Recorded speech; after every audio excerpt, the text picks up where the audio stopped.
president of Minnesota Women's Soccer and one of the co-founders. And we are so excited to have everybody watching tonight and joining us for this really exciting next step in our team.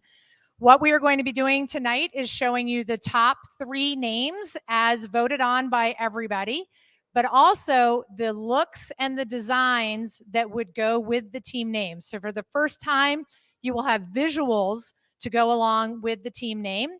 And after we are done this evening, you will get an email with this full presentation so that if you didn't get to watch the whole thing or you have to let the dog out, you don't have to worry. You'll get the full presentation and then you will get the link to vote. So a couple of logistics. The voting you will have until December 8th. So do not panic that you have to stay up all night waiting to get your link. You will have until December 8th to vote. There is still time to buy shares if you have friends or family that keep telling you they're going to do it and they haven't done it yet. Without giving exact details, that time is running very short and the shares are running very short. And so encourage them to do that, I would say maybe tonight. Couple of things we would like to welcome. We have our founders. A lot of our founders are here tonight, and we won't introduce all of them, but we do want to say hello to Elisa Vicuña, who is home tonight and not able to join us, and Susan Earle, our CFO, who recently had a baby. And apparently that is too hard to come and join us. But having been there, I totally get it. So hi to Susan and Elisa, and we are sorry that you're not able to be with us tonight. We also want to give a very special thank you to Explore Minnesota, who joined the Minnesota women's soccer team last week as one of our founding partners. So tonight's presentation, woohoo, is thanks to Explore Minnesota, and you'll see more details of their partnership in the coming months. So without further ado, I am going to introduce our designers who are going to lead us through this process, and Wes Burdine. So first up is Allie Rinke, who is also a co-founder. Anyone who owns our beautiful Minnesota women's soccer t-shirts, that was designed by Allie. Allie is a former Gopher soccer player alumna and a graphic designer. She's from the Twin Cities, but lives all over the place. And she's really excited to be blending her love for soccer with design. And she has been supervising our process along the way. Next to Allie is Nicole Meyer, who is a local Twin Cities designer. And the big thing she wants us all to know is she's apparently a cheesehead. So, but that's okay. We're fine. We're fine. We can allow that. Nicole is an art director, a designer, an illustrator, and has all the amazing skills necessary to help us create this brand. So we're really grateful to have Nicole with us. And then on the end here, last but not least, is Carla Zatina Iglesias. All right, if that one's for you, Elisa, because I know I butchered that on our launch. So Carla's also a local graphic designer, a big soccer fan, and she's currently living here in the Twin Cities, graduated with a BFA in graphic design from the Minneapolis College of Art and Design. And we're really excited to have all 3 of them because as we announced in June, it is really important to us that we are committed to women leadership, local businesses, and local support. And so having these 3 working on what you're about to see has been amazing. So we know you guys are all applauding out there. Applaud in here. So woo! So we're going to turn it over now to Wes Burdine, who's also one of our co-founders. Wes has been the chair of the branding process and has helped us through this whole thing. And he is going to be our moderator this evening. If you have questions, feel free to post them on the channel. We do have somebody monitoring that. We probably won't get into the details on the design questions, but if you have other questions about the team, we will do our best to answer them. So thank you all for joining us. Thanks, Andrea. So my name is Wes Burdine. I'm very pleased to have worked with these 3 to get us to this process. Allie, you and I are going to talk for a minute about this process because it's been a quick ordeal, a long ordeal, all of it together. Just to remind everyone, we had a vote on 14 names that were sourced from a group of experts. We brought in some designers. We also had community input that was telling us about the people suggested names, and we tried to cull a group of names that would kind of hit the breadth of what we thought would really represent a team in Minnesota. So we had these 14 names, and then we voted them down to 7, And then we took that 7 ranking, and we wanted to come up with, the goal was to get 3 finalists that no matter what, we would be happy if whatever the vote of the next week and a half will come out to be. I think I'm at least proud to say that working with these 3 that we've been able to pull that off. But I guess we'll find out pretty quickly. Social media will tell us. So I want to start with this, Allie, which is, when we previously went to the co-owners to vote, all we were doing was, here's a name, and we tried to give them ways to imagine it. We did that Zoom presentation where we tried to talk through the potential of all these names, but that's a difficult process to just try to get a name, because sometimes a name is naturally evocative and sometimes it's not. And so tell me about what trying to start it from the naming, from narrowing down from names in order to get to this stage. Yeah, definitely. So that's the interesting part, is that at the end of the day, a name is just such a small aspect of what this team represents. And I'm not saying it's not important, but what we're all so excited about is the fact that we truly feel that tonight our community owners are finally going to be able to really put a physical vision to what we're trying to create and what we're trying to do with this team, and frankly where we're trying to go. So I'm really excited that the fact that just kind of it all coming together and being something tangible that people can physically see that they didn't necessarily have when just voting on the names. So that's super exciting to be here for that. And so once we started that process, we took these names and we tried to move into this kind of idea stage to develop from there. For you, Allie, and then we'll talk about it with both you, Nicole, and Carla. What's the most exciting part of that for you, of this process? Yeah, definitely. I thought it was just digging in general. It's so nice to actually be at the stage. We've all talked about it for so long, we finally have a ranking of the 7 names. And so we knew what the community wanted. We heard you guys. And for us, then it really became, how can we do and give as much due diligence and clear exploration as possible, because we really want to present something that covers a wide range of people and that can really be adored and loved and taken in by all of our community owners and people beyond too. So let's start talking to and hearing from our the designers that we worked with on this. And Allie, I'll let you introduce them and talk about them, but also I want to hear from you. What was it like in this process, the 3 of you kind of working through these ideas? Yeah, definitely. So we were so fortunate. Carla and Nicole both came to us originally with our naming brainstorming section of this whole process, actually. And we were just introduced to them through our mutual networks. We were literally introduced to them as, hey, we have these incredible designers and they are huge soccer fans. And we're like, sweet, what more can we ask for? So that was unbelievable. And they hit the mark 10,000 fold. So we had so much fun with them. And so when it came time to actually thinking about this daunting task of, okay, we now have to create 3 fully scoped out brands, which for one person is scary. And so I am so thankful that they were like, absolutely, we're so in. We couldn't be more excited about it. So to start with the initial process, we got those names and we went straight into mood boarding. So for mood boards, you're pulling images, you're pulling color palettes, you're kind of pulling the overall ideas of what you think this brand could be. And so we each actually created mood boards for every single option, each of us, so that there were multiple too. So we really were trying to cover as wide of a breadth as possible really quickly, and then introducing that to our co-founding group to kind of start helping us hone in on what we're doing and where we should go with it. So that was kind of the beginning stages, and then it all blossomed from there. Before we then get to the names, I want to hear from you, Nicole and Carla. What excited you most about this project? You're both soccer fans. You're both fantastic designers. Nicole, I guess you can talk about, I had known previously your work in some soccer stuff, but you're taking on a big project here, and what was it like for you? I mean, what didn't excite me about this project, honestly.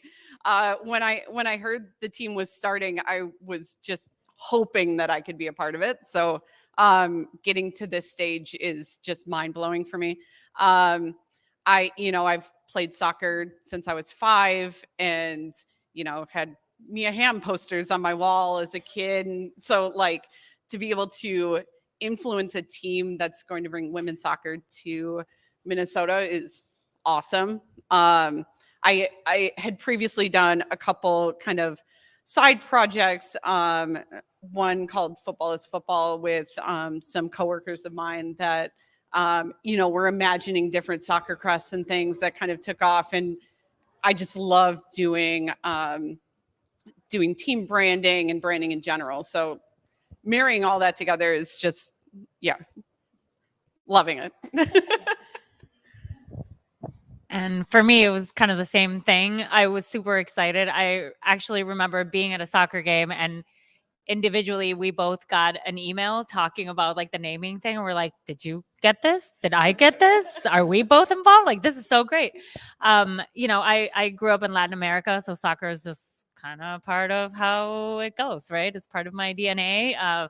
Sundays watching football and going for like different.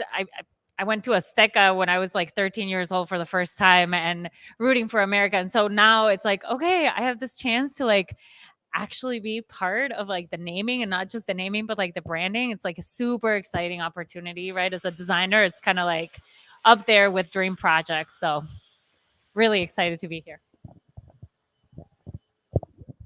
So Allie, last thing before we start actually seeing the goods here, tell us about what we're going to see. Like, will this be different from sometime in January? We're going to do the final. This is it. This is, everyone's married to this. What are we going to see tonight, and prepare us for this? Right, absolutely. So tonight we are going to see 3 different team names unveiled. And with that, we have kind of a primary crest, our thoughts on the color palette, seeing some potential merch options, just the whole idea of really trying to bring this to life. We didn't want to just throw a crest up there and be like, this is the brand. We really wanted to bring it to life and really fully explore it. So you might see a few extras for each option, depending on where it is and kind of where we're going with it. But we just really wanted to encapsulate the total kind of mood and feel of where we're trying to go with these. And we should also say that in January, there might be some slight font changes, some slight coloration change. This will not be exactly in January. We'll still be doing some work once we have the final thing there. All right, let's go to the final options here. I hope everyone is ready.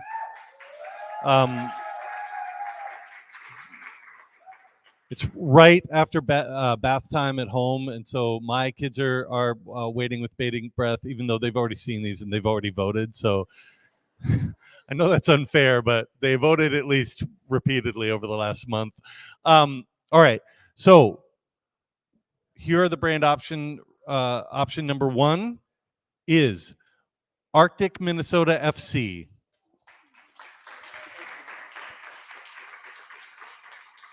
Allie and Nicole, I want to hear from both of you, because Nicole, this is your design, but talk about the process of going through where Arctic took you and what came from this name. Yeah, definitely. So Arctic is interesting because, yes, we understand we do not physically live in the Arctic, but we are all in Minnesota. We've all been through some balmy winters, and you have to be a sturdy type of person to live here. So that is kind of, with the name of Arctic, we really wanted to kind of embody that strength, that toughness, that kind of bitter cold, and how that really does bring people together. They always joke that Minnesotans always talk about the weather, and that kind of puts it perfectly for me on this one, because that's what we are, and we're bringing it to life. So with that, I'm going to pass it to Nicole. Yeah. All right, let's just reveal it, should we? All right. So when we started talking about Arctic, we started pulling a lot of different references that were very sharp. Honestly, there's, you know, icicles and icebergs, and there's snowflakes that all have these angles and things. So we went down this road of exploring these angular shapes. And it led us to this point, no pun intended, of this kind of diamond shape that ironically just houses the A in Arctic so perfectly that it started feeling really nice. Yes, we know polar bears don't technically live in Minnesota, but it felt like it could be a really fun mascot to have for this team. And it lent itself to this kind of craggy iceberg-like shape that comes out of the crest. So, and for those of you that might have a design eye, there's a hidden Minnesota in here somewhere if you can find it. So take a look for that. Yeah. So with each of these, we explored, you know, how might this live as a patch on a jersey? What might that kit color be eventually? We'll get into colors in a second, but we started going to this kind of minty kind of palette, and it felt really cool. Again, no pun intended. I'm gonna lean into the puns at this point. Why not? But loving just the simplicity of this crest, and yeah, it was really fun to design, to be honest. Keep going. Yeah, so with each of these, you know, we explored how they can live on different colors and you know, the breadth of marks, to be honest. We wanted to make sure as designers that we were pressure testing the brand to make sure it's not a one-hit wonder. You know, these have to live in a lot of different places. So, you know, we're looking at, you know, what does this look like with the name involved, without the name involved. If you want to go to the next slide, you can see maybe just a word mark or AMFC living on a hat, perhaps. Love bringing in this iceberg mark as kind of a secondary little crest that's fun. And just, you know, kind of seeing where there are legs with this was a really fun exploration for all of us.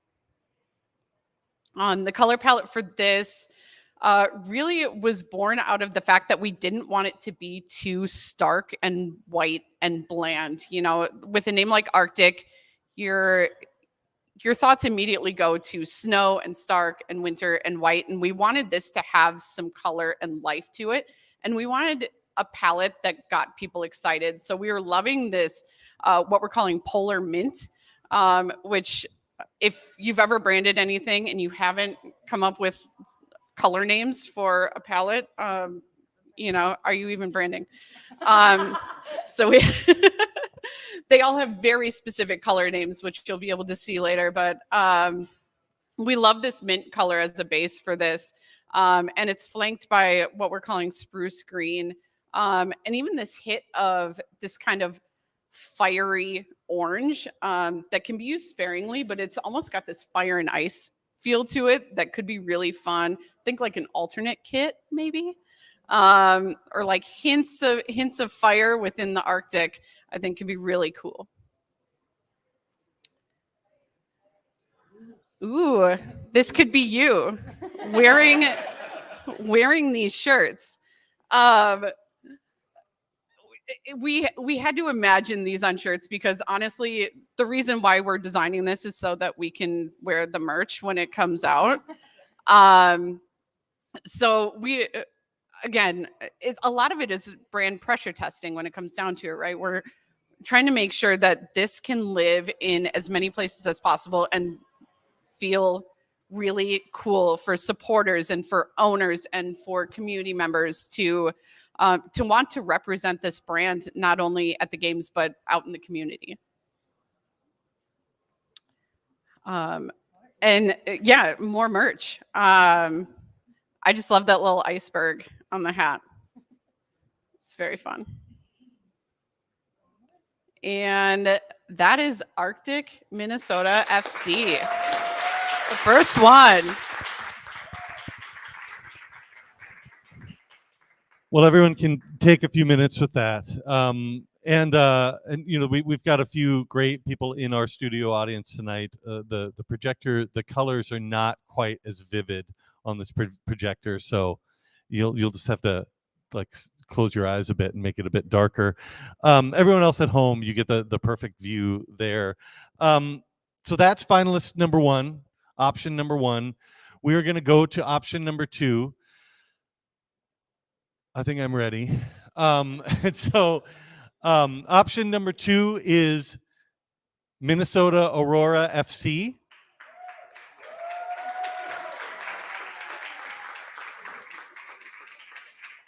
Obviously, this is we're thinking about the Northern Lights, the Aurora Borealis. This was a great summer for the Aurora Borealis in Minnesota.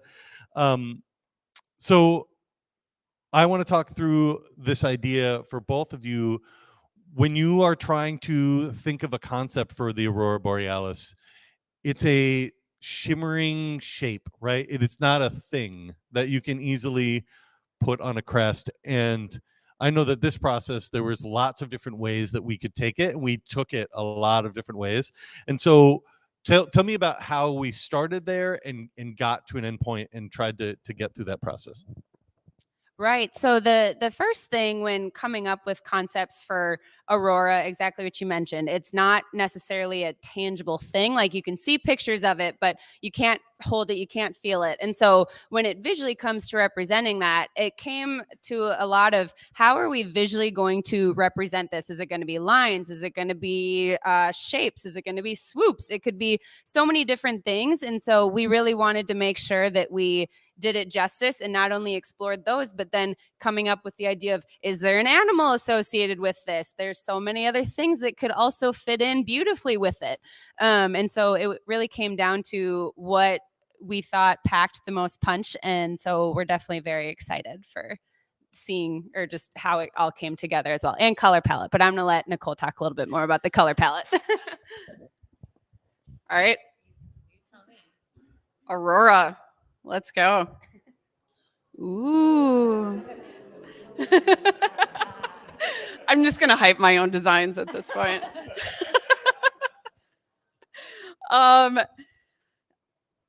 Like these guys said, Aurora was something that we all kind of thought a lot about in different ways. I feel like our mood boards were kind of all corners of what an Aurora could be and what it could look like. And when it came down to it, we wanted to incorporate that organicness of the Aurora into the crest itself. We knew we wanted kind of that North Star, L'Étoile du Nord, in the mix to some degree.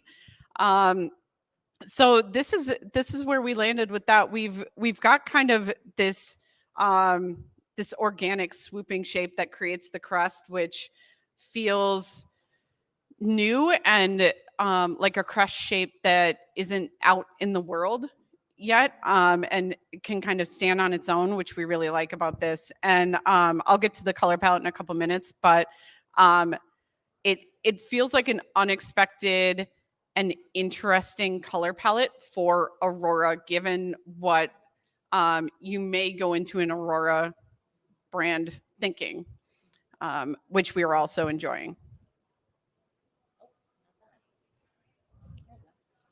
Again, leaning into the teal here, this was a big thing that we had all talked about.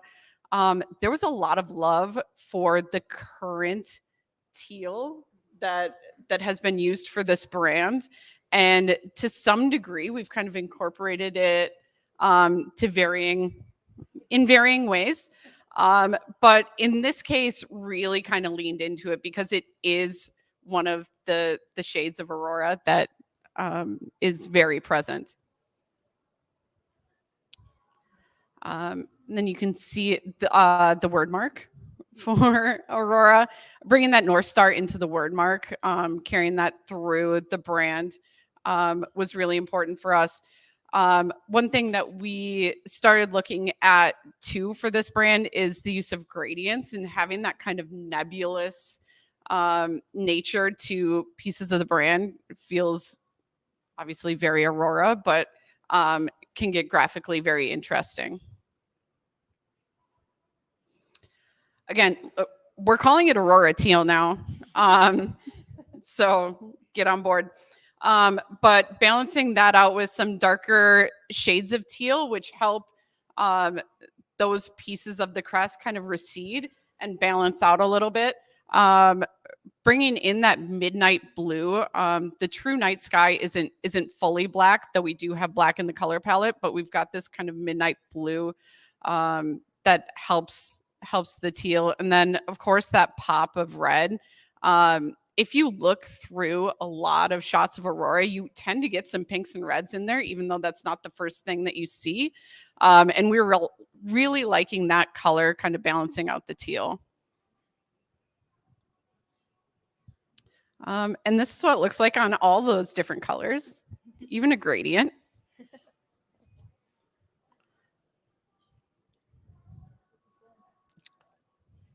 You good? Merch again.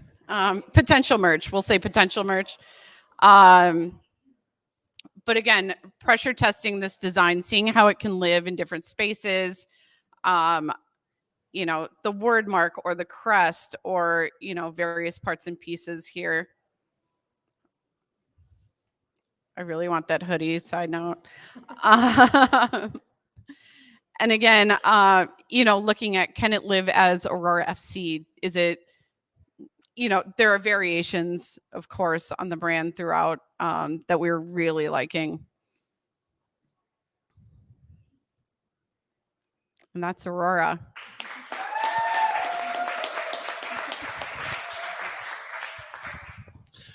Thanks, Nicole. I know that there was a lot of people looking forward to figuring out how we were going to interpret Aurora, and that was a tough process that I think turned out fantastic. So I'm really proud of it. We have one more that we're going to talk about, one more option. I guess I'll announce it. Option 3 is Minnesota Foxfire FC.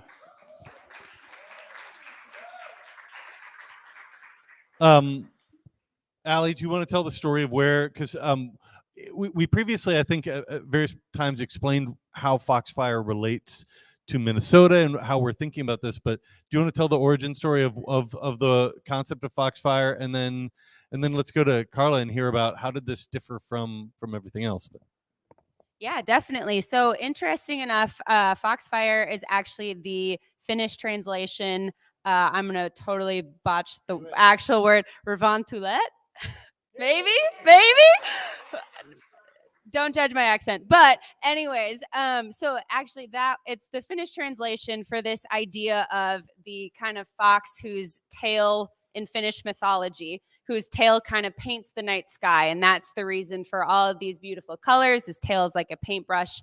And so it does obviously have very similar kind of feelings, thoughts, emotions, as to what the Aurora Borealis actually is. It is just a different take on it. And so with this idea, then we really wanted to kind of see what we could do with it and where we could push it. So I'm going to turn it over to Carla. All right. So obviously you just saw Aurora, and then we had Foxfire, and they're kind of playing in the same sandbox. So when we started doing the mood boarding phase, we realized that there were a lot of like crossover, and we wanted to be very, very explicit about being different and not necessarily having another option that was, you know, Northern Lights. And so we took a couple of different approaches on it, and we landed on not back. You got it. Foxfire. So thank you. So the idea came from Art Deco. I live downtown Minneapolis, and I took a lot of inspiration from the things that I see every day when I'm running or walking the dog. And that's the Fauché building, the post office building, the armory that I live across from. And this idea of like geometry and bold shapes, bold materials and colors. Nicole mentioned earlier that, we all were just really kind of gravitating towards the teal that was original in the mark, and we wanted to find a way to incorporate it. So as I was doing research for Art Deco, a lot of it was color palettes and repetition and how I could kind of bring this mark to life. So here's where we landed. Here's what the patch would look like on a kit. Yep. Ooh. Using the teal. But a lot of it was when thinking about Foxfire, the mascot was just kind of baked into the name. It was this fox thing. And so I wanted to create something that was very like iconic. And we landed on this shape that, in of itself could be recognized as Foxfire, but also in repetition could create patterns, could create backgrounds, and just start feeling a little more like decorative, like the Art Deco that it comes from. I also started exploring a lot of like typography and using like shapes, right, and letter forms from the Art Deco era, and to like recreate some of those shapes into a very ownable typeface. So this doesn't exist. I created it to make sure that it would like match with the style, and then how it would look like in different color palettes. So the color palette, we kind of talked a little bit about the teal, but we've also talked about how orange and pinks were also shown in the Northern Lights in one way or another, but also in these like very kind of interesting color combinations from like Art Deco.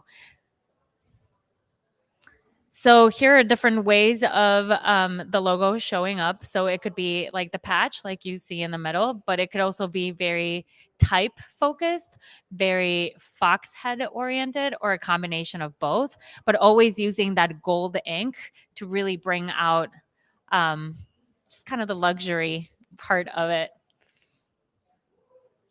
So here's the full color palette. We have the fox orange, the teal that was just kind of prominent through the brand, a very kind of subtle blush pink that I'm calling, a gold ink that would be kind of like the accent, if you will, of the brand, and then subtle blacks.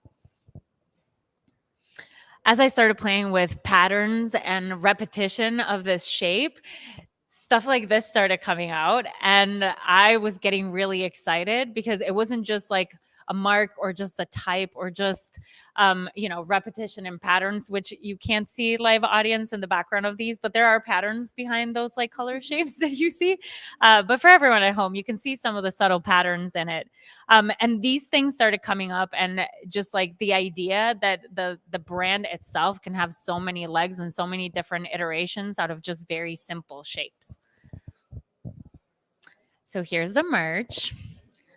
Again, it's a brand that could have so many legs, whether it's just typographic or just a Fox logo, or incorporating the FC into a shirt. Whether it's pink on orange, orange on pink, teal on gold, gold on teal, or gold on black. It just kind of has like variation. And that's Foxfire.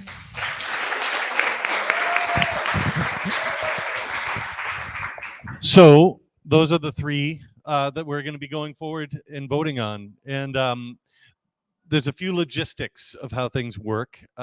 We have a good chunk of people who have invested so far, and they will get ballots, I think, by the morning. We won't promise you what time. They will come very soon, within 12 hours. And there's a group of people in the last month, since November, who have invested or who are investing as we speak. They will still be able to vote, but we can't give you ballots until December 6th, when this whole process closes. And then we can get, sorry, the SEC lawyer is in the back, and he's staring at me on what I'm allowed to say. There's all these weird rules, and Anyway, I just want everyone to know, if you have invested in the last month, you will get a ballot in about a week once we can actually close on all those investments. And you can always email the account info@mnwoso.com, and then we can get you more answers then if you're unclear about what needs to be done to finish your investment. So you will be able to vote. It is going to be your vote, our community owners, who are going to decide this. And that's kind of the beauty of this process of working together with a bunch of people who are just putting weird old soccer democracy in action and coming up with these three. I'm super proud of having worked with Ali, Nicole, Carla. I think you did a fantastic job on this.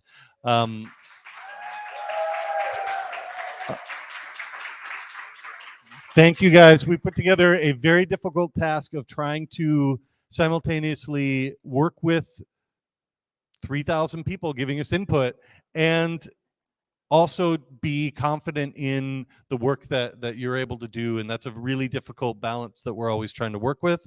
And now it goes to us to all go home, look this over, and over the next week and a half or so, vote on this. And voting closes December 8th at 11:45 p.m. Then stay tuned. In January, we will have the official branding reveal. It'll be hopefully a big event once we get it all planned. I do want to say a couple things. I want to say Explore Minnesota, thank you for partnering with us to bring this and make this happen. La Doña Brewing is a fantastic place. They're giving us the space. One of the best breweries in town, and also a place that absolutely supports soccer, and soccer is a big part of what they do, so go support them as well. Thank you to Honey Mackey's. They gave us some ice cream for our in-person visitors. Everyone else, go eat some ice cream at home.